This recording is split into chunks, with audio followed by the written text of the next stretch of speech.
decirle que usted es muy buena para expresar una sarta de mentiras, que lo único cierto que dijo es que el PRI gobernó 70 años. ¿Su pregunta?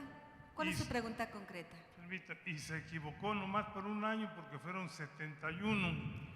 Y de Gracias. aquí en adelante usted va a tener Le mucho agradezco trabajo. mucho. No. Vamos. No. Señores. A ver, por favor.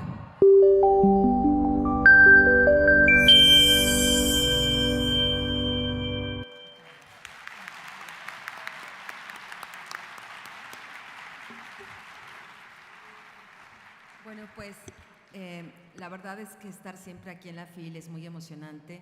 Para mí, cuando estoy escribiendo mis libros, este es el momento que sueño. El momento de poder ver sus rostros, el momento de poder estrechar sus manos, el momento de vernos a los ojos, ¿no? Y confrontarnos con esta situación que estamos viviendo y confrontarnos con la verdad. Hacer los ejercicios de verdad en este país cada vez se vuelven más difíciles, cada vez se vuelven más peligrosos. Vivimos como una especie de hipnosis colectiva. No sé si ustedes lo sienten así, ¿no? Como que estamos drogados. Los medios de comunicación manipulados por el gobierno nos droga, nos miente. Las conferencias mañaneras son un manantial de mentiras, de falsedades, de manipulación. El trabajo de los periodistas de investigación en México y en el mundo es justamente contrarrestar a ese poder que nos quiere como zombies, que nos quiere hipnotizados, que nos quiere esclavos. Entre menos sepas, mejor. Quédate callado, cierra con 20 llaves tu puerta, que no te importe el dolor de los demás, que no te importe nada. Mientras tú estés bien, todo lo demás puede destruirse el día de mañana. Esa es la maldición en la que estamos viviendo. Por desgracia, esa es la maldición de las nuevas generaciones. ¿Cómo le explicamos a los jóvenes que tengan 24 años y los que tengan menos, los que han nacido en este siglo, que las cosas no siempre fueron así? No es que hayamos vivido nunca en un paraíso, no nos vamos a hacer aquí tontos, pero las cosas no eran así. Había alguna posibilidad. ¿Y saben dónde estaba esa posibilidad principal? En que había un corazón latente en la gente, que la gente no estaba hipnotizada, que la gente después de 70 años del PRI ya estaba intoxicada, que dijo ya basta. Era muy clara la verdad, por más que nos quisieran mentir, por más que quisieran tapar el sol con un dedo, era tan clara la verdad que había un deseo enardecido de decir ya basta. Hoy ese deseo está como dormido, como drogado, como si alguien nos hubiera sedado para mandarnos al matadero de nuestra democracia, al matadero de nuestra unión como país que ya no existe, estamos polarizados, al matadero de nuestra esperanza, al matadero de nuestros hijos, de nuestros nietos. Yo no sé ustedes, pero yo soy de las que dice no, conmigo no. ¿Es dolorosa la verdad? Lo es. Ojalá este tipo de libros no tuvieran que nacer nunca, ojalá, de verdad. Yo sería la primera en decir, prefiero meterme a cocinar, que cocino muy bien. Un día tendré que hacer libros de recetas, si la editorial me deja, ¿verdad?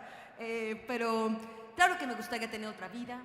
No me gustaría vivir en el hoyo, en la cloaca en la que he vivido en los últimos 24 años de mi vida investigando estas corruptelas, el crimen organizado, el narcosistema en el que vivimos, ¿no? Ojalá no fuera así, pero mientras sea así, alguien tiene que hacer, como quien dice, el trabajo sucio, entre comillas.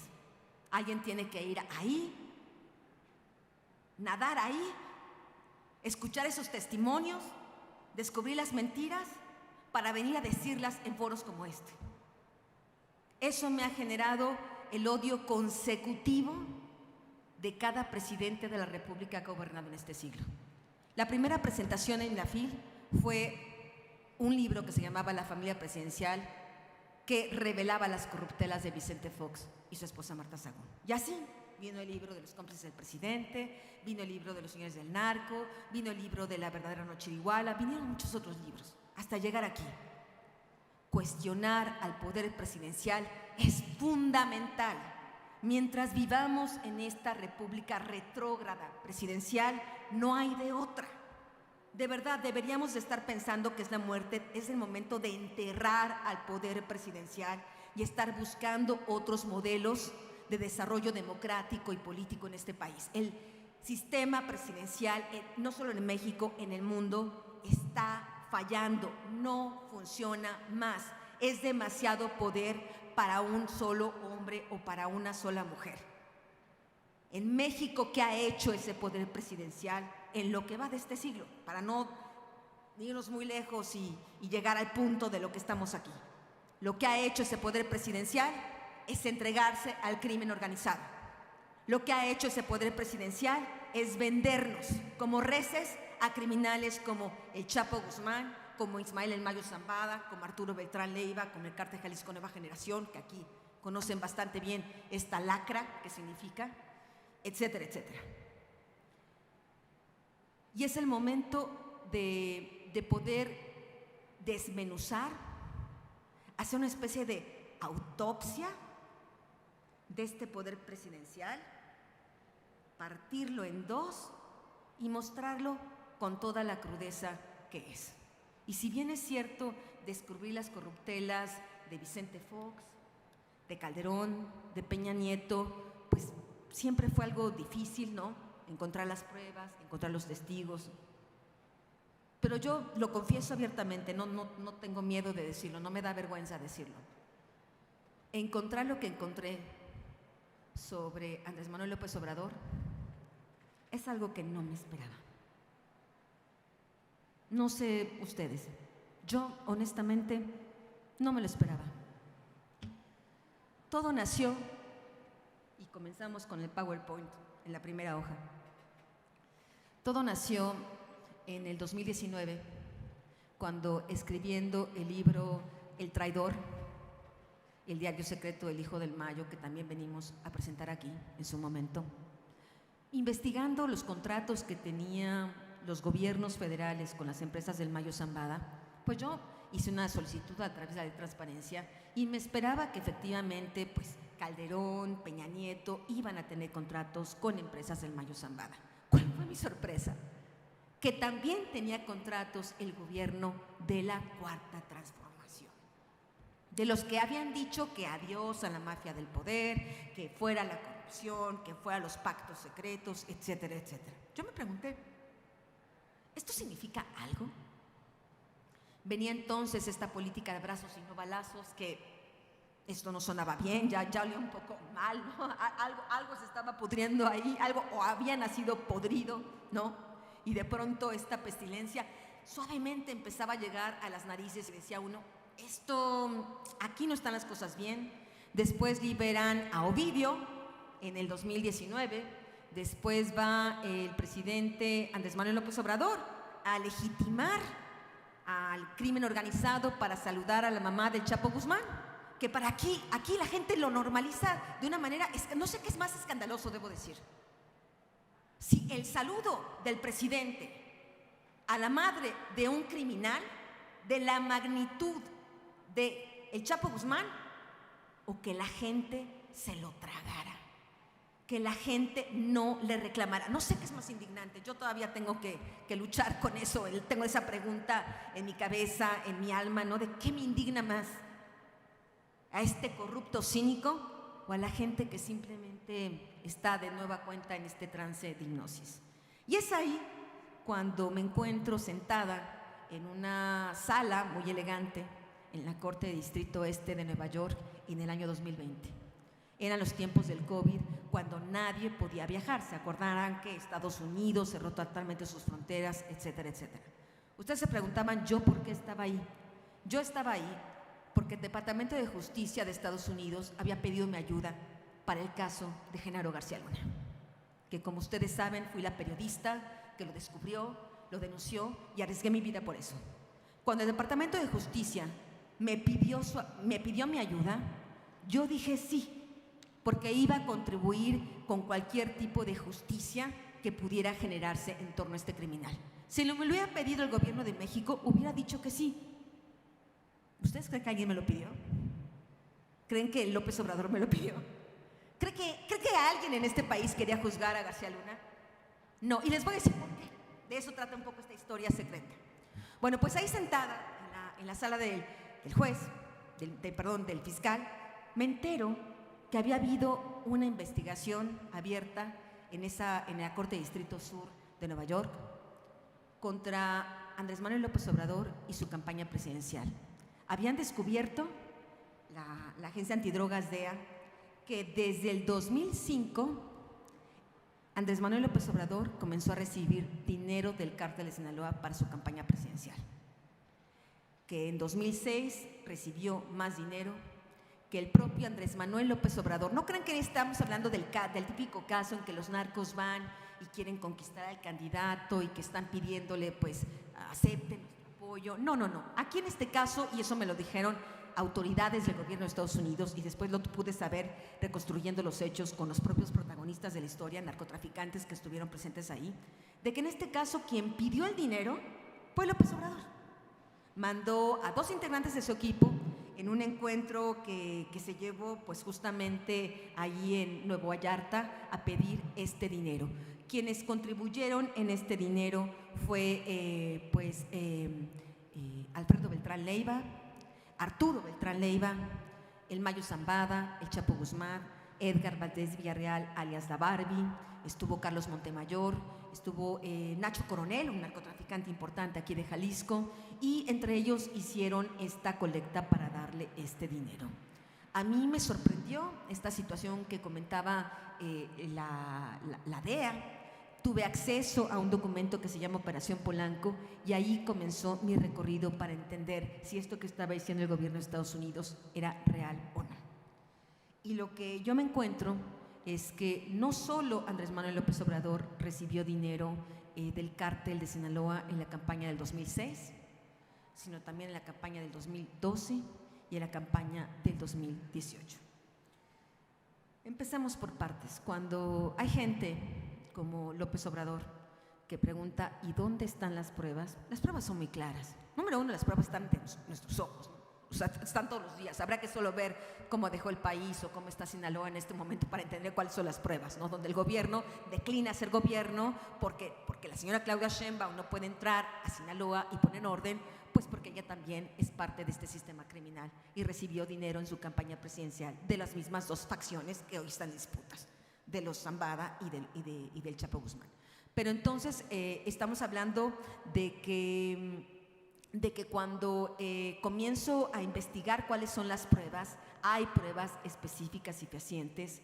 Está el testimonio del rey Zambada, Jesús Zambada García, el hermano del Mayo Zambada, que en el juicio del Chapo Guzmán y en el juicio contra Genaro García Luna declaró ahí de manera jurada ante el juez Kogan, que llevaba la Corte de Distrito Este de Nueva York, que él personalmente entregó al menos $7 millones a la campaña de Andrés Manuel López Obrador a manos de un jefe policíaco llamado Gabriel Regino. Era el subsecretario de Seguridad Pública cuando Andrés Manuel López Obrador era todavía jefe de gobierno de la Ciudad de México. Este dinero se entregó cuando Andrés Manuel todavía era jefe de gobierno de la Ciudad de México y después sale, recordemos, renuncia a la jefatura de gobierno y se va a buscar la candidatura presidencial. Entre los que participaron en estos encuentros para recoger los dineros para el 2006 estaba Pancho León, un empresario de la comarca lagunera a quien el PRD hizo candidato a la alcaldía, si no me equivoco, de Gómez Palacios. Estaba el empresario Emilio Dip, estaba La Barbie, estaba El Grande, estaba Carlos Montemayor, alias El Charro, estaba Arturo Beltrán Leiva, estaba un personaje muy importante que se llama Roberto López Nájera. Hay este encuentro en Nuevo Vallarta y Arturo Beltrán Leiva, que era un hombre bastante desconfiado, cuando se encuentra cara a cara con la gente de Andrés Manuel López Obrador, le dice, bueno, yo quiero saber si de verdad estamos hablando de que de verdad López Obrador me está viniendo a pedir dinero, ¿no? Porque qué tal que si hay un abusivo, ¿no?, que viene a pedir dineros que no son para la campaña, y Arturo quería saber que su inversión estaba garantizada. Y es así cuando hay la primera llamada telefónica entre Arturo Beltrán Leiva y Andrés Manuel López Obrador para garantizar que efectivamente ese dinero era para su campaña. Este dinero se entregó en una casa en Polanco, por eso la investigación de la DEA se llama Operación Polanco.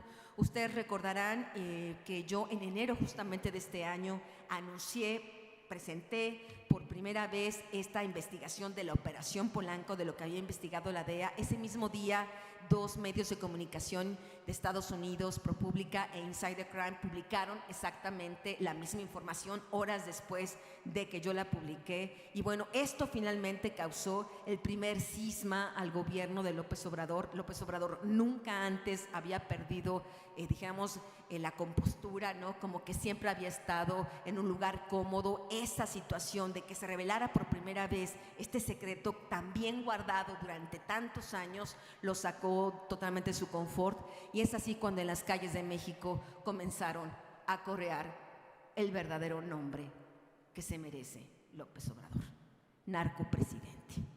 Y esa situación realmente lo sacó totalmente de contexto. Yo hablé directamente con un integrante del equipo de la Barbie, un lugarteniente. Hablé con él en el 2021. Esta persona está encarcelada en una prisión mexicana.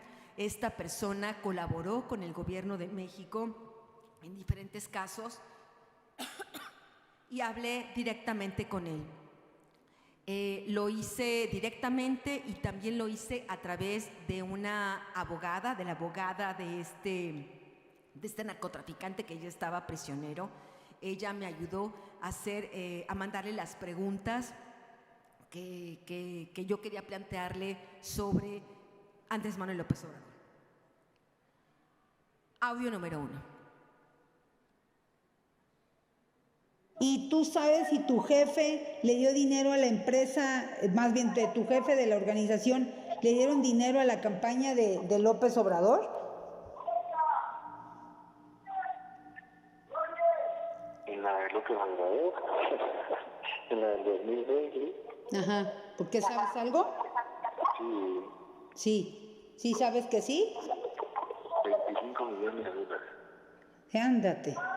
¿Y te acuerdas quién? Y ándate, te digo, ¿y te acuerdas quién, cómo, cuándo? Todos hicieron la cooperacha. Todos hicieron la cooperacha. ¿Y te acuerdas cómo entregaron esa feria? ¿Cómo? ¿Te acuerdas cómo entregaron esa feria? La mandaron y tuvo que ver también el 19. El 19 es justamente Roberto López Nájera, que es uno de las personas que la DEA también entrevistó para comprobar que efectivamente había llegado ese dinero.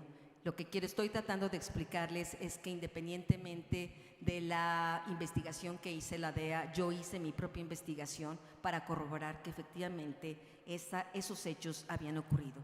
Lo que comentó después este testigo es que en el día de la elección de julio de 2006, la Barbie y Arturo Beltrán Leiva hicieron una especie de war room, ¿no?, de cuarto de guerra, y estuvieron monitoreando los resultados electorales, y pues estaban muy contentos, estaban celebrando porque estaban seguros que Andrés Manuel López Obrador iba a ganar. ¿Qué les había prometido Andrés Manuel López Obrador en el 2006 a estos narcotraficantes? Les había prometido impunidad, les había prometido dejar en paz sus negocios criminales, que ellos hicieran lo que quisieran, y lo único que les había pedido era en realidad tratar de disminuir la violencia en México. Antes de las elecciones hubo un episodio en la comarca lagunera. Fue en junio de 2006, donde Andrés Manuel López Obrador se reunió directamente con Sergio Barragán Villarreal, alias El Grande, quien por órdenes de Arturo Beltrán Leiva le entregó al menos $500,000 a AMLO en un hotel de paso. ¿Esto por qué era importante? Porque la investigación de la solo había llegado a concluir de que efectivamente había llegado ese dinero del cártel a la campaña de López Obrador a través de Nicolás Mollinedo, que en ese momento era el hombre de mayor confianza de López Obrador, y a través de otra de las personas, Mauricio Soto Caballero, que era el encargado también de logística de la campaña de López Obrador. Lo que la DEA no había podido concretar es si realmente López Obrador conocía de este financiamiento. Yo pude tener la declaración directa, los documentos, el testimonio de la declaración directa que rindió Sergio Barragán Villarreal desde 2010 en la PGR. El gobierno de México, el gobierno de Felipe Calderón, para sorpresa al menos mía, me imagino suya, sí supo del financiamiento ilegal, sí supo que López Obrador recibió dinero del crimen organizado, sí supo que estuvo en ese hotel de paso para recibir los $500,000. Yo hablé directamente como parte de esta investigación con uno de los principales funcionarios de la PGR durante el sexenio de López Obrador, cara a cara, en un hotel, el presidente, ahí en Santa Fe, en la Ciudad de México.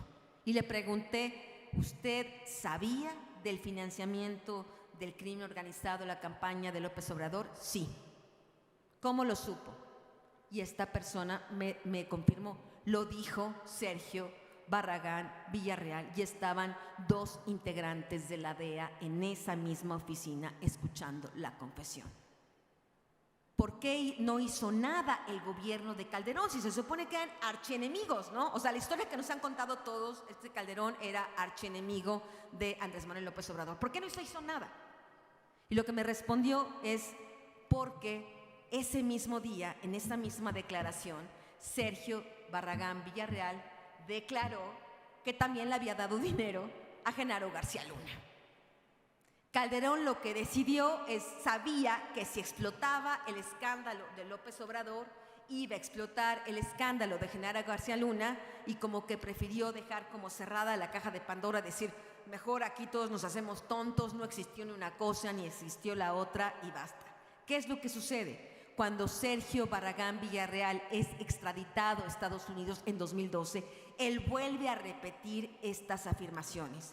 Yo pude ver un documento judicial donde vienen los funcionarios públicos de los que habló Sergio Barragán Villarreal. Y ahí viene el nombre de Andrés Manuel López Obrador. Es decir, el gobierno de Estados Unidos también lo sabe. La DEA decidió parar su investigación sobre López Obrador porque ya López Obrador en el 2011 quería volver a buscar la presidencia de la República, y la DEA consideró que no quería continuar con la investigación para que no se le acusara de intervenir en la vida política de México. Lo que ocurrió, pues, un grave error, como después veremos en lo que nos dice, lo que nos habla la historia, ¿no? En el 2012, Andrés Manuel López Obrador, cuando vuelve a buscar la presidencia de la República, vuelve a recibir dinero del crimen organizado. Y en esa ocasión, ¿saben quién apostó por este señor? Los chapitos. Iván, Alfredo, Joaquín y Ovidio Guzmán, hijos del Chapo Guzmán. Incluso su padre no estaba muy convencido de eso, y sin embargo los chapitos decidieron hacerlo. Lo supe de primera mano de un miembro del cártel de Sinaloa, que hoy es uno de los principales testigos colaboradores del gobierno de Estados Unidos, que es Dámaso López Serrano, alias el Minilic. Él se entregó a la justicia de Estados Unidos, purgó su condena, y hoy es un testigo clave contra los chapitos. Y diría yo que hoy el Minilic es un testigo clave de cómo ha evolucionado el interior del cártel de Sinaloa en el libro La historia secreta, viene exactamente cómo los chapitos se convirtieron en los chapitos, cómo los chapitos entraron al negocio del fentanilo, cómo nace la pandemia del fentanilo. La historia está aquí. Y cómo realmente esta pandemia del fentanilo, esta producción masiva de este opiáceo sintético en México ocurre durante el gobierno de Andrés Manuel López Obrador. ¿Por qué López Obrador liberó a Ovidio? Los chapitos le habían dado dinero. O sea, no le debía solo el favor al padre por haberlo financiado en el 2006. Ella tenía una deuda personal con los hijos del Chapo Guzmán. Por eso cuando es detenido lo liberó. Después lo que sucede es que pierde, como sabemos, pierde de nuevo la elección presidencial, y en el 2018 López Obrador, ya con este partido Morena, pues intenta volver a competir por la presidencia de la República, y ahí de nueva cuenta lo vuelve a apoyar el cártel de Sinaloa. Solo que pues ya el Chapo Guzmán ya no estaba, Arturo Beltrán Leiva ya no estaba, y entonces quien lo apoya es Ismael Zambada García, el Mayo Zambada, y lo apoyan los chapitos. Pude hablar directamente con personas, con integrantes del grupo del Mayo Zambada. Este testigo me consta, porque lo vi en las circunstancias, que puedo afirmar categóricamente que es uno de los principales testigos del gobierno de Estados Unidos, también contra los chapitos, pero también contra Rubén Rocha Moya, hoy gobernador de Sinaloa. ¿Qué es lo que pasa en el 2018? En el 2018, el cártel de Sinaloa no solo ayuda a Morena a llegar a la presidencia de la República, sino ayuda a Rocha Moya a ser electo senador por Sinaloa. Y es ahí cuando por primera vez el estado de Sinaloa comienza a convertirse, dijéramos, a teñirse de guinda, ¿no? Habitualmente era principalmente priista, después tenía ahí algunos tintes del PAN, pero ese año, en 2008, Sinaloa se pintó de guinda. Es ahí, en ese momento, donde entre Andrés Manuel López Obrador y el Mayo Zambada comienzan a planear cómo hacer que el cártel de Sinaloa pueda ir controlando de manera política diferentes estados de la República. Y es ahí cuando se empiezan a diseñar cómo se va a ayudar a diferentes miembros de Morena a ganar gubernaturas en territorios de influencia y de interés del cártel de Sinaloa. Y es ahí cuando llegamos al año 2021, donde desde el inicio de ese año yo recibí información de personas que estuvieron directamente presentes en las reuniones entre el Mayo Zambada, Andrés Manuel López Obrador y Rubén Rocha Moya, para que Rubén Rocha Moya fuera el candidato del cártel de Sinaloa.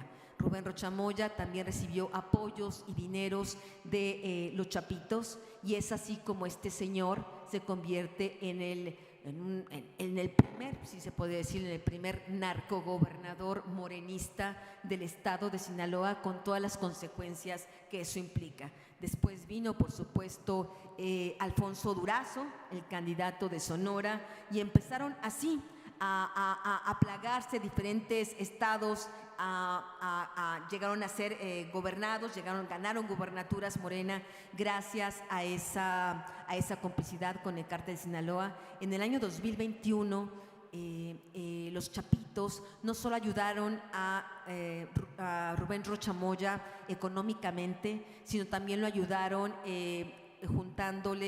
haciéndole propaganda, llamando al voto, obligando a la gente a votar. Y ese día de las elecciones hubo un operativo deteniendo a personas de la oposición, secuestrando a militantes de la oposición para presionar a que fuera Morena el que ganara la elección de gobernador y varias de las alcaldías. El cártel de Sinaloa, a cambio, por supuesto, lo que hizo es poner a varios de sus lugartenientes, a varios de los políticos más cercanos a ellos en diferentes presidencias municipales.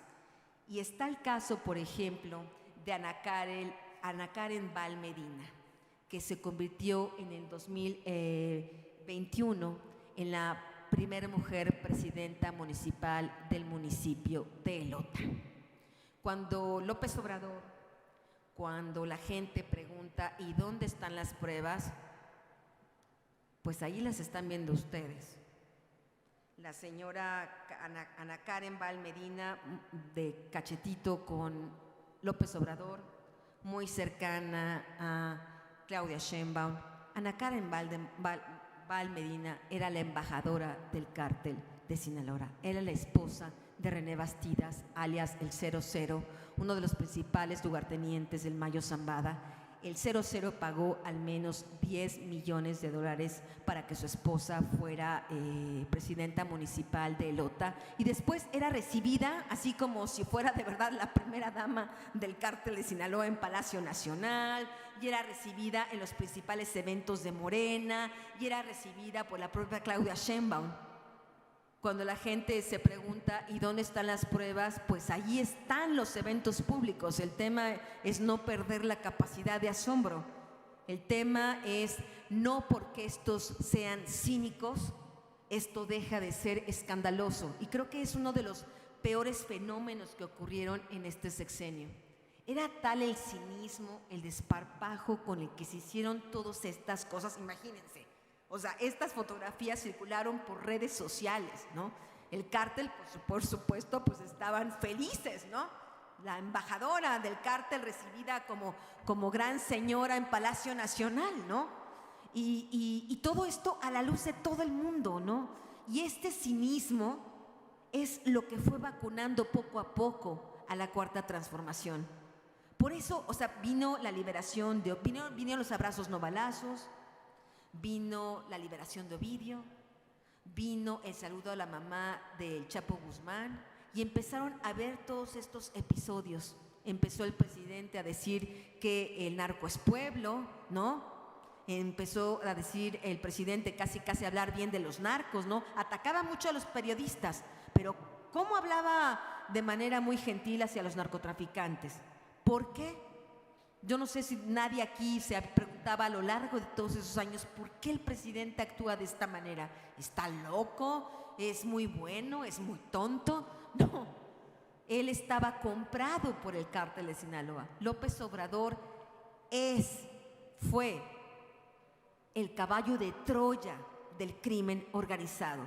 Todo aquello que cínica e impunemente no pudieron hacer los presidentes del PRI, que no pudieron hacer ni Vicente Fox, ni Felipe Calderón con este desparpajo, ni Enrique Peña Nieto, lo logró hacer esta persona, dar legitimación al crimen organizado, permitir que ellos sean considerados, imaginemos, ciudadanos como cualquiera de nosotros, hacer apología del delito, comenzar a envenenarnos con la narcocultura y con la narcopropaganda. El principal propagandista del crimen organizado del 2018 al 30 de septiembre pasado no fue Peso Pluma, que también lo es, no fueron los narcocorridos, fue López Obrador el principal propagandista del crimen organizado. Y se fue como si nada a su casa. ¿Y a nosotros qué nos corresponde hacer? Cuando ocurrió la elección de Claudia Sheinbaum por la presidencia de la República, en ese momento, que estamos hablando ya de finales del año pasado, yo en mis investigaciones que estaba realizando, entrevistando a diferentes, pues sí, miembros del crimen organizado, la gran mayoría colaboradores hoy del gobierno de Estados Unidos. O sea, lo interesante de todo esto es que esto que contiene el libro de la historia secreta es información que el gobierno de Estados Unidos está ya procesando, en diferentes expedientes judiciales, que no les quepa la menor duda. Y cuando estaba entrevistando a estos testigos colaboradores ex narcotraficantes, yo les pregunté ingenuamente, bueno, ¿y la señora Claudia Sheinbaum qué papel juega en todo esto, no? ¿Lo sabe, no lo sabe? ¿Alguien la está ayudando, están colaborando, no está colaborando? Y me dijeron, o sea, uno de verdad se rió en mi cara, ¿no? Como diciendo, ay señora, usted no ha entendido nada, ¿no? Me dijo, no, pues incluso el cártel piensa que con Claudia les va a ir mejor. Estaba convencidos muchos integrantes del cártel que con Claudia les iba a ir mejor. A través de personas importantes, muy cercanas a el Mayo Zambada, se le hizo llegar dinero a la campaña presidencial de Claudia Sheinbaum, y ella misma hizo, dijéramos, su propia colecta de dinero cuando fue jefa de gobierno de la Ciudad de México, y esto viene en el último capítulo que se llama La Heredera. Cuando ella fue jefa de gobierno de la Ciudad de México, hizo acuerdos también con la gente del Mayo Zambada. Hay un sujeto muy importante llamado José Ángel Rivera Zazueta, el enviado, dijéramos, del cártel de Sinaloa del Mayo Zambada a controlar el tráfico de estupefacientes en el Aeropuerto Internacional de la Ciudad de México. Tiene muchas bodegas de droga en México, incluyendo bodegas con fentanilo. El fentanilo se distribuye en México. Hay gente que está muriendo en las ciudades fronterizas dentro de México por el fentanilo. Hay una orden directa de los gobiernos morenistas para que de las autopsias que se hacen a las personas que están muriendo a causa de fentanilo, se omita decir que es por sobredosis o que hay en sus cuerpos este opiáceo sintético. La Sedena, la Marina, cuando han llegado miembros del gobierno de Estados Unidos a capacitarlos para darles estos medicamentos que se supone se utilizan mucho en Filadelfia, esta llamada Zombilán, que es así como abre el libro, que se utilizan para emergencia, que la gente pueda revivir, que no pierda la vida en la sobredosis del fentanilo. La Sedena y la Marina han rechazado recibir estos medicamentos. Dicen que no pueden distribuirlos, que no los van a distribuir, porque distribuirlos significaría reconocer que efectivamente en México hay ese problema de fentanilo. Pero ¿se dan cuenta de lo que estamos hablando? Esta gente prefiere que ciudadanos mexicanos se mueran antes de ellos reconocer que aquí en México no solo se produce, sino se consume el fentanilo. Hay estudios de la UNAM donde está probado que en un concierto en la Ciudad de México, si no me equivoco, en el 2021, se puso una especie de laboratorio de esta universidad de la UNAM para decir a los jóvenes que si querían hacer test de sus drogas, pues ellos mismos podían hacer el test para comprobar si en la droga había fentanilo. En el 80% de las muestras que esta universidad hizo, había presencia de fentanilo en simplemente una muestra así como al vuelo en ese concierto de la Ciudad de México. De eso estamos hablando, y de eso son las cosas que el gobierno no quiere decir. No quiere decir porque están coludidos con los principales traficantes de fentanilo, que es justamente el cártel de Sinaloa. Cuando llega Claudia Sheinbaum al poder, llega de la mano de, yo creo que será en los próximos años tal vez el rostro más claro de la corrupción del gobierno de Claudia Sheinbaum, que es el señor Omar García Harfuch, ¿no? El que nos lo quieren vender como si fuera Batman, cuando los propios narcos dicen que es más bien como el Guasón, o que ni como el Guasón, porque más bien se disfraza de bueno para ser más malo que el Guasón, ¿no? Un sujeto que tomó sobornos de los chapitos, un sujeto que es parte de la manada de narcopolicías de Genaro García Luna, es un pupilo, un cachorro de Luis Cárdenas Palomino, y uno de los policías coacusados con García Luna en Nueva York es un tipo que justamente su hermano fue acribillado aquí en Jalisco, Javier García Morales, el hijo de Javier García Paniagua, también un policía corrupto, un policía que recibía dinero del narco, del padre de García Harfuch, y García Harfuch pues siguiendo muy fielmente los pasos de su propio padre. Y García Harfuch en sus exámenes de control de confianza pues reconoció directamente que él había recibido, que él tenía contacto con el crimen organizado y que su familia, su hermano Javier García Morales había estado involucrado con el crimen organizado. Estamos hablando, pero además estamos hablando que eso está documentado, hay papeles, están las firmas de García Harfuch en esto, y la señora todavía tiene la cara dura, el cinismo de ponerlo como secretario de Seguridad Pública. Acaba de decir apenas el lunes que por suerte ya tranquilizó a Donald Trump, le dijo que en realidad los carteles están bajo control, ¿no? Que ella tiene un grandísimo equipo de seguridad y que el líder de ese equipo de seguridad es García Harfuch, ¿no? Pues imaginemos la cara que habrá puesto Donald Trump a saber esto, sobre todo porque García Harfuch es uno de los que está siendo investigado no solo por corrupción. El señor García Harfuch le copió las malas mañas a Genaro García Luna. No solo es cuestión de corrupción lo que este señor hace. No solo es cuestión de dame dinero los carteles y yo me doy la vuelta. No, el propio Omar García Harfuch tiene su propia red de tráfico de drogas a través de uno de sus sobrinos, cuyo nombre está revelado aquí en las últimas páginas de la Historia Secreta. Entonces, cuando estamos viendo que este libro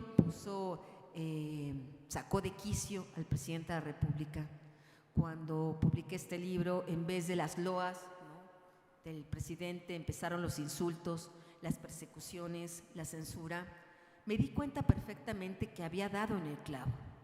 Y cuando detuvieron a el Mayo Zambada, el 25 de julio pasado, fue como la cereza del pastel. Yo me acuerdo, no sé si alguno de ustedes vio esta entrevista que está ahí en YouTube. Quien no la haya visto, pues a lo mejor valdría la pena de verla, ¿no? Una entrevista muy álgida que tuve con la señora Adela Micha, donde ella me preguntaba que dónde estaban las pruebas, le estaba explicando la metodología, le estaba explicando cómo se hace el periodismo de investigación, ¿no? Ella nunca lo ha hecho, pero bueno, pensé que era útil poder conversar esto con una conductora de programas, y ella me preguntaba, pero ¿tú estás exactamente segura de lo que estás diciendo, de que López Obrador se coludió, que recibió dinero del cártel de Sinaloa? Yo le dije, no tengo la menor duda. Yo no tengo la menor duda que esto fue así. Y me decía, ¿y tú crees que López Obrador finalmente pues pagará las consecuencias de esto? Y yo le dije, sí lo creo, honestamente sí lo creo. Le digo, el tiempo me dará la razón.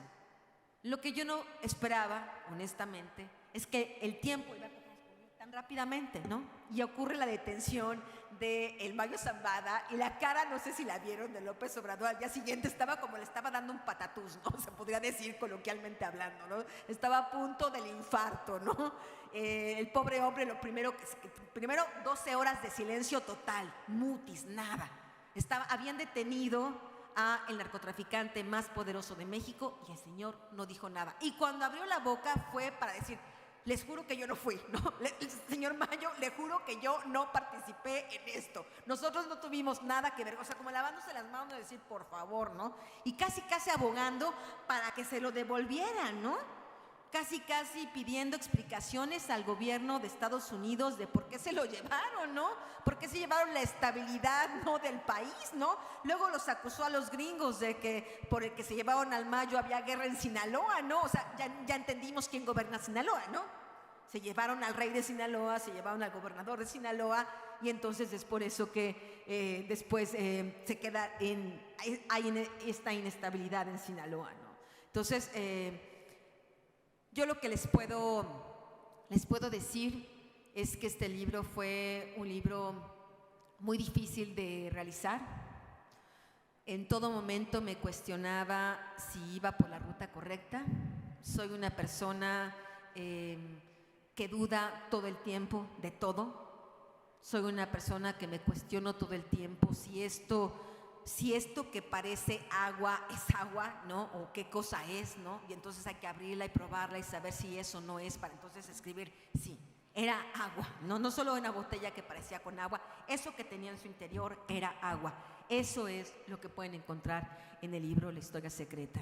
Y bueno, lo que les puedo decir es que el Mayo Zambada, después de algunas ya semanas en prisión, la información que recibí justamente de personas del gobierno de Claudia Sheinbaum, porque ella ya lo sabe, es que Ismael El Mayo Zambada pues ya está, coloquialmente, como se dice, soltando la sopa en Estados Unidos. Ya van decenas de páginas que ha declarado sobre su relación con Andrés Manuel López Obrador, con Morena y sus reuniones que tuvo directamente con el hoy expresidente de la República. ¿Qué va a hacer el gobierno de Estados Unidos con esas declaraciones? No lo sé. Para procesar a García Luna se tomaron mucho tiempo.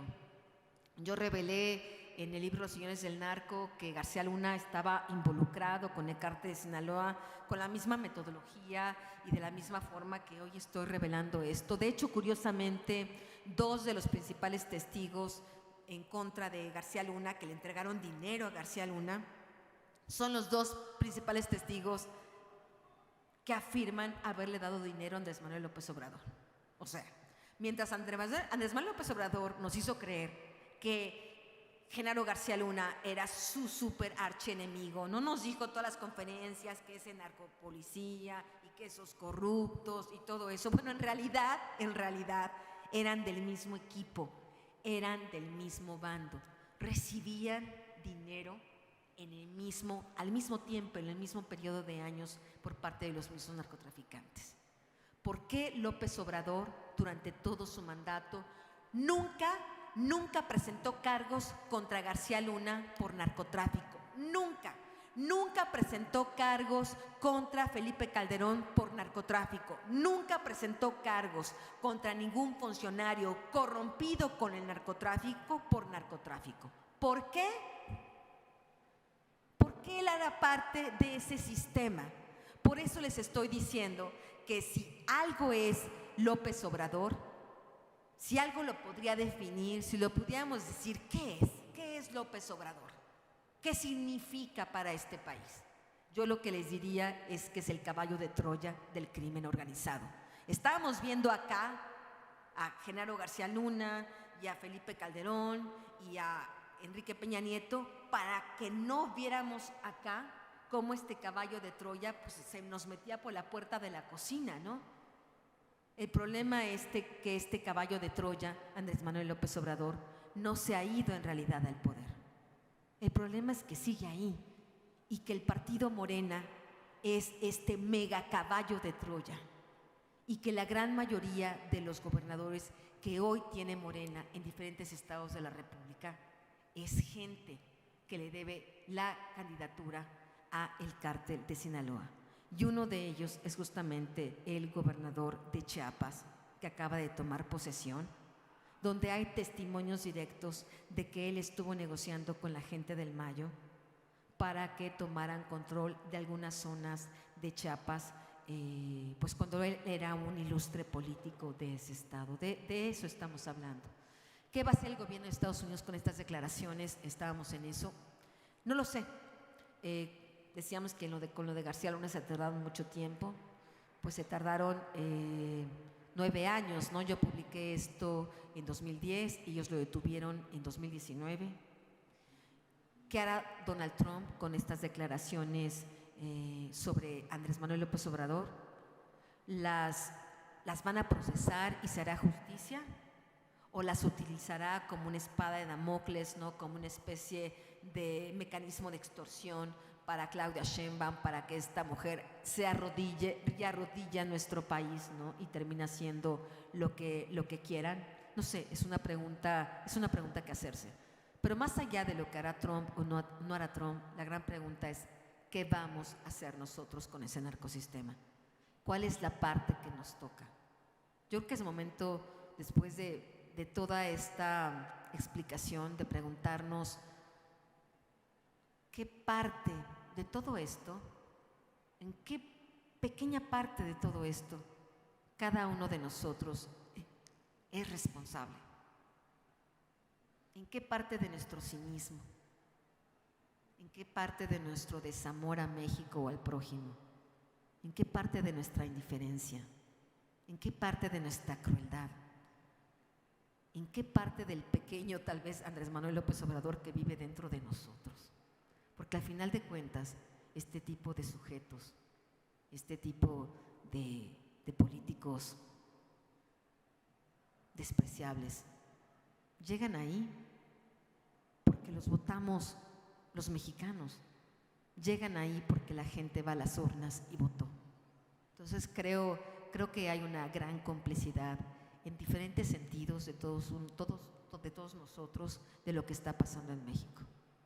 Estas investigaciones para mí, y espero, sean una provocación para terminar con esto, para terminar con la indiferencia, para que ese pequeño tirano que está en cada uno de nosotros se convierta en un ser proactivo para que este narcosistema muera. Tiene que morir. Gracias.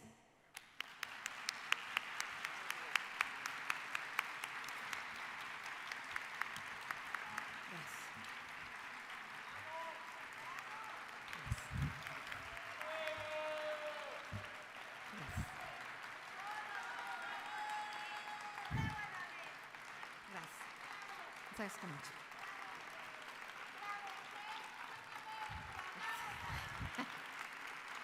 Gracias. Muchas gracias. Gracias. Gracias. Muchas gracias. Gracias. Gracias. Muchísimas gracias. Gracias de verdad. Gracias. Gracias. ¿Sí? ¿No? ¿Ya no hay tiempo para preguntar? No, a mí me gustaría que hubiera preguntas. Bueno, vamos a iniciar. Tenemos tiempo para 3 preguntas porque vamos a tener después una firma de libros que será aquí mismo y lo haremos con todo el orden del mundo. Entonces les pido por favor que alcen su mano y el equipo que tiene los micrófonos estamos listos. Aquí al centro hay un señor.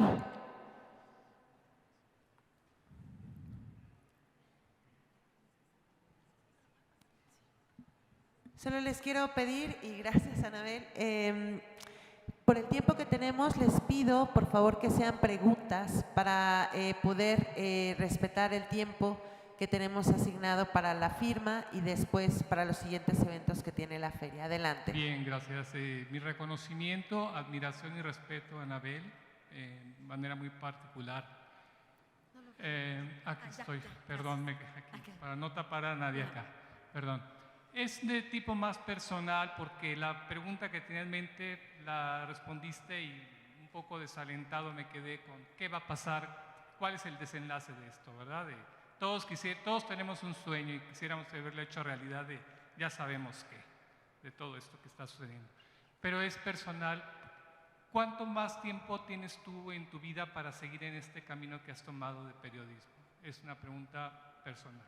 ¿Hasta cuándo tenemos a Anabel? ¿Para cuándo tenemos a Anabel? ¿Para cuánto tiempo?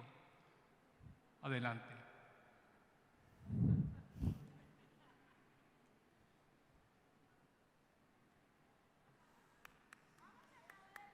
Eso depende de ustedes. Depende de nosotros. Eso depende de ustedes. Totalmente eso depende de ustedes. Yo voy hasta donde ustedes vayan. Aquí estamos apoyándote siempre. Gracias, Anabel. Si pueden alzar la mano. Allá el señor que tiene el periódico en la mano, por favor.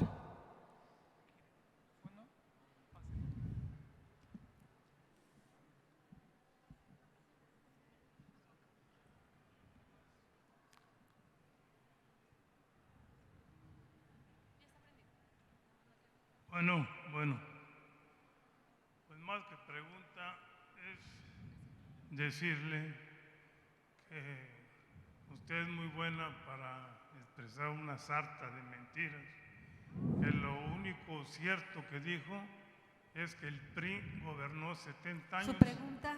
¿Cuál es Y- su pregunta concreta? Y se equivocó nomás por un año porque fueron 71. Y de aquí en Gracias. adelante usted va a tener Le mucho agradezco trabajo. mucho. No. A ver, Vamos. No. Espéreme. Señores. A ver, por favor. Aquí se Bien. trata de un foro abierto. Permíteme, señor. Dicen que no hay libertad de expresión. Señor, yo estoy Señor. teniendo respeto por usted. Tenga Bueno. respeto por lo que estoy diciendo, por Sí, favor. de aquí en El adelante. señor tiene derecho a preguntar. ¿Cuál es su pregunta? Solo hágame la pregunta. Nomás lo que le digo, de aquí en adelante No, usted su va a tener pregunta. mucho trabajo Su durante pregunta. muchos años, porque ahí le pregunta. vienen los 70 de Morena. Está bien. Imagínese. Ya. Bueno, no hubo pregunta. No No hubo hubo, pregunta, pues. exacto. Pero esto se trata de hacer preguntas. Algo que es muy importante aquí, La tenemos gente no sabe preguntar, una pero libertad hay de que expresión abierta. No. Y se respeta, Yo no se hago respeta eso. a Yo no hago todos. eso. No, por favor, no. Yo no Les- hago eso. Les pedimos Por favor, muchísimo respeto. Anabel es sin duda la embajadora de la libertad de expresión. Todos aquí pueden expresarse, pero haciendo preguntas. Ella responderá de forma puntual. ¿Usted tenía una pregunta?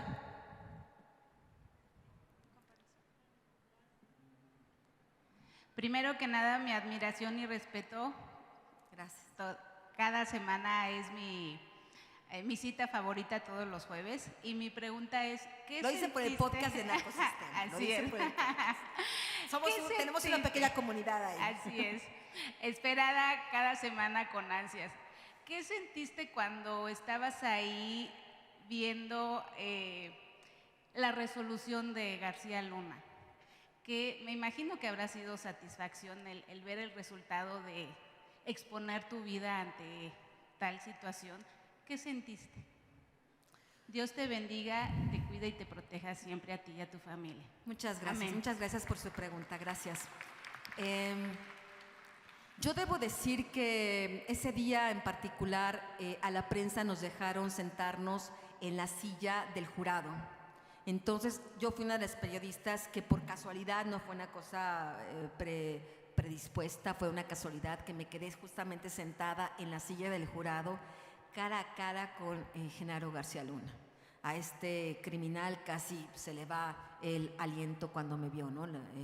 Estaba realmente muy turbado cuando me vio cara a cara, y más extrañamente en esta silla de jurado, ¿no? Yo no soy un jurado, yo soy una periodista que investiga y presenta las pruebas. El jurado son ustedes, y el jurado, pues, por supuesto, son los que imparten justicia formalmente en las diferentes instancias que existen en el mundo. Sentí que el trabajo estaba cumplido, pero me dio miedo pensar cuántos otros García Luna hay que meter a la cárcel. ¿Cuántos más faltan? Hay que ir tras cada uno de ellos. Yo no puedo hacer esto sola. Yo creo que se necesita una sociedad más proactiva, una sociedad que denuncie, una sociedad que no se conforme con esto. Así que lo que me di cuenta es, caray, y todos los que me faltan. Tenemos dos preguntas más. Aquí hay una persona de color vino.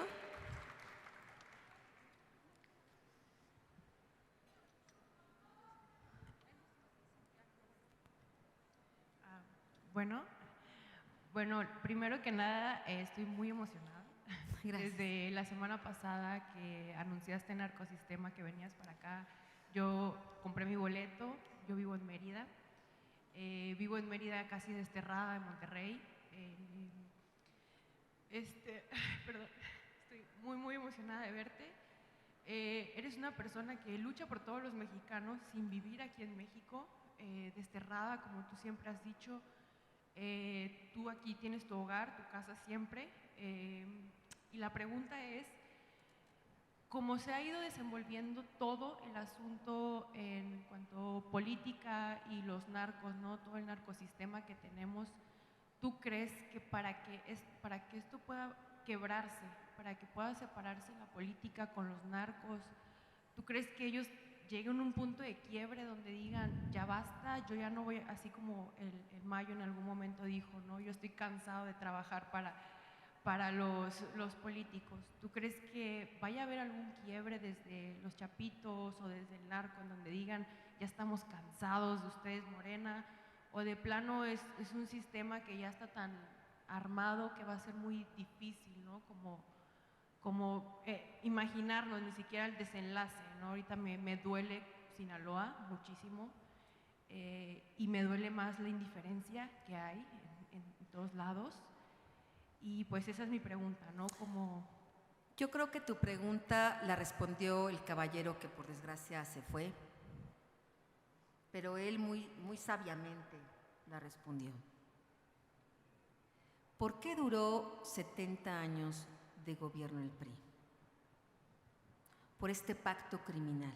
El PRI estuvo en ese pacto criminal. Ellos comenzaron el pacto criminal. Andrés Manuel López Obrador era parte del PRI cuando el PRI estaba en el pacto criminal.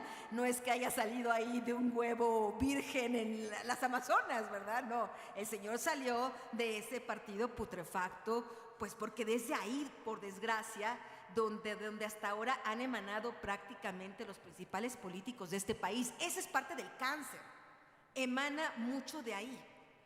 Mientras este sistema criminal siga generando dinero a los narcotraficantes, podrán ser los Chapitos, podrán ser los Juanitos, podrán ser los Gómez, los González, los que sean, mientras vean esta mina de oro en la corrupción que significa en México coludirse con el gobierno, porque no se trata solo de traficar drogas, no, esto ya es casi secundario. Aquí nos hablan de cómo los Chapitos explotan minas de manera ilegal, cómo explotan bosques, cómo se dedican al huachicoleo, cómo buscan contratos en el gobierno. ¿Por qué el Mayo Zambada buscaba contratos en el gobierno? ¿Necesitaba realmente ese dinero? No, para lavar el dinero.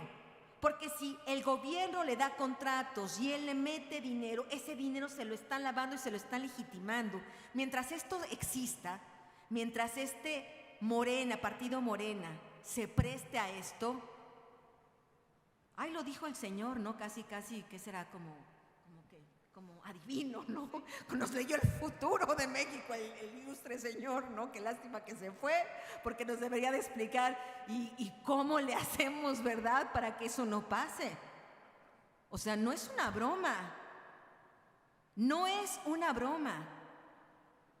El cártel de Sinaloa, y viene aquí, a lo mejor de ahí se inspiró el señor para sus comentarios, el cártel de Sinaloa dijo, está aquí escrito, cuando pensaban, nos va a ir mejor con Claudia, el partido Morena se va a quedar al menos 40 años. No lo dijo López Obrador, no lo dijo Claudia, no lo dijo Mario Delgado, no lo dijo el cártel de Sinaloa, porque son los criminales quienes deciden quiénes se quedan y quién se van. Mientras siga siendo para el crimen organizado útil Morena, sí, se pueden quedar 40 años y más. La pregunta que está de nuevo aquí planteada entre nosotros, ¿y nos vamos a quedar con los brazos cruzados como nos quedamos 70 años? No sé, yo no lo voy a hacer, no sé ustedes, yo no lo voy a hacer, no me voy a quedar con los brazos cruzados. Vamos con la última pregunta en la parte de atrás. Sí. Y después iniciamos la firma de libros. Hay una chica de blusa roja atrás parada. Sí, tú. Vamos con la pregunta, recuerden. Está de este lado en la cámara, al lado del camarógrafo. La persona que... Mi pregunta... No. Bueno, adelante, señora. Adelante, señora. Gracias. Mi pregunta es muy sencilla. ¿Qué va a pasar con la revocación de mandato? Hay muchísima gente, como ese señor que se fue, muchísima gente allá afuera que va a votar en favor, pero muchos de nosotros, todos y 10 más acompañándonos, vamos a votar por la revocación de mandato. Y si esos otros que quieren que permanezca Morena, la 4T o la quinta o el cuarto piso o lo que sea, votan a favor de que quede Claudia Sheinbaum o a lo mejor logramos que se vaya, ¿qué pasa? ¿Andrés Manuel no va a querer regresar? Gracias. Es una pregunta interesante. La verdad, no tengo una respuesta para lo que pasará para la revocación de mandato. Lo que está pasando en México es tan veloz, no sé si lo están viendo, es así, está pasando así. La descomposición es todos los días. No sé si llegaremos a la revocación de mandato. E irónicamente, y justamente hoy lo conversaba con mis editores, a quien por cierto Penguin Random House les agradezco siempre muchísimo su confianza en mí para poder publicar estos libros incómodos y pues afrontar la censura y las presiones del gobierno, de todos los gobiernos. La pregunta es, hoy, aunque no lo crean, mucho de lo que va a pasar en México está en las manos de 3 narcotraficantes que están en Estados Unidos, que es Ismael Zambada García, que es Joaquín Guzmán López y su hermano Ovidio. Ellos tienen las llaves maestras con todo lo que conocen, con todo lo que les consta para poder desbaratar a Morena. ¿Lo harán? ¿No lo harán? ¿Qué hará el gobierno de Estados Unidos con esa información? Los periodistas tenemos que buscar esas declaraciones hasta por debajo de las piedras, ¿no? Por desgracia, si no hay juicio contra el Mayo Zambada, si no hay juicio contra los Chapitos, esas declaraciones que estamos esperando escuchar, cómo, cuándo, dónde, por qué, no las conoceremos. La estará utilizando el gobierno de Estados Unidos, como decíamos, como moneda de cambio o, quién sabe, para procesar tal vez algún día muy lejano a gente como López Obrador o como Claudia Sheinbaum o como Rubén Rochamoya o como Alfonso Durazo o como el propio Harfuch, ¿no? Pero depende justamente de eso. Así que estamos viviendo tiempos muy intensos donde yo no veo a tan largo plazo de la revocación de mandato. Yo creo que todo va a pasar de manera muy, muy veloz y hay que estar atentos, porque aquí el tema es, ok, y cuando caiga Morena, porque caerá tarde que temprano caerá, yo no creo que los mexicanos tengamos esta alma masoquista, ¿no? Pareciera, pero no lo creo. La pregunta es, ¿qué va a llegar después? Y creo que es ahí donde tenemos que estar trabajando como sociedad, construir lo que va a venir después, construir de verdad lo que tiene que ser nuestra democracia. ¿Quiénes van a encabezar eso? ¿Los políticos de siempre? ¿Los del PRI? ¿Los del PAN? ¿Los de Convergencia? ¿Quién? ¿Los del Partido Verde? ¿Los del PT? ¿Quiénes?